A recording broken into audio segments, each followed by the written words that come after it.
सुनो, ये वो नाम है जिसे किताबों में महान कहा गया, लेकिन हकीकत में वो था खून का प्यासा बादशाह अकबर। उसने खून की नदियां बहा दी। बात है 1568, चित्तौड़गढ़ का किला। अकबर की विशाल की लाखों की सेना की फौज। उसने 30,000 राजपूत वीर एक एक करके काट दिए गए।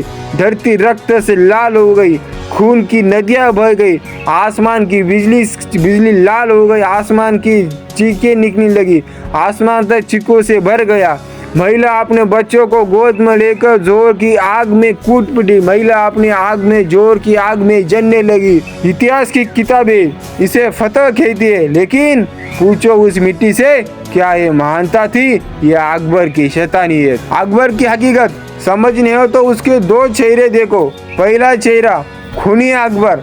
सत्ता के लिए किसी को भी उसने अकबर ने नहीं छोड़ा। जहाँ जरूरत पड़ी वहाँ तलवार निकाली।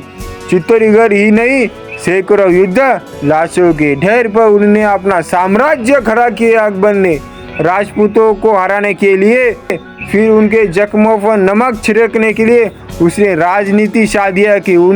उसने उनकी पत्नियों से शादियाँ की। राजकुमारियों को उसने अपने महल में कैद किया। ये प्रेम नहीं, सत्ता की साजिश थी, सत्ता का लालच था। लेकिन फिर आता है उसका दूसरा चेहरा, अकबर का दरबार। वो अकबर कहता था सुलह ए कुल, यानी सब धर्म एक बराबर है। उसका दरबार नवरत्न से जगमगाता था।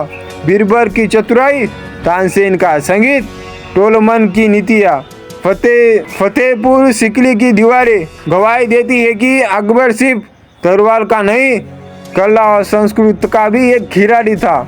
इतिहास कहते 50 साल का राज, सबसे बड़ा साम्राज्य, भारत को एकता दी, इसलिए अकबर महान था। लेकिन सवाल ये उठता है कि क्या महानता तलवार की ढाल पे मापी जाती है? क्या महानता उस खून से आती है जो खून की नदियां बह गई? क्या चित्तौड़गढ़ की गलियों में बहा था वो खून की नदियां, वो महान था? क्या महानता उस चीख से पैदा होती है जो उसकी माँ के बच्चे ने निकाली थी, जो राजपूत स्त्रियों के कलेजे से निकली थी? अकबर ना पूरा महान था, ना पूरा शैतान। वो था सत्ता का खिलाड़ी, सत्ता का बाजीगर। जहाँ तलवार काम आई वहाँ तलवार उठाई। जहाँ राजनीति का खेल चाहिए था वहाँ दोस्ती का हाथ बढ़ाया।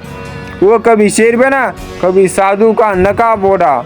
लेकिन सच है कि उसके हाथों से तलवार से निकला खून आज भी राजपूताने की मिट्टी गवाही देती है कि यहाँ खून की नदियाँ बहा दी। और उनकी नीतियों से बना साम्राज्य आज भी इतिहास की किताबों में चमकता है।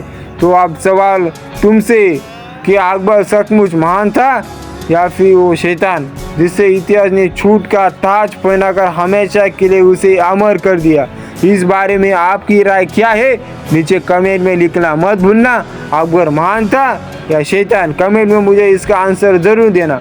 अगर आपका वीडियो अच्छा लगा तो चैनल को लाइक एंड सब्सक्राइब करना मत भूलना।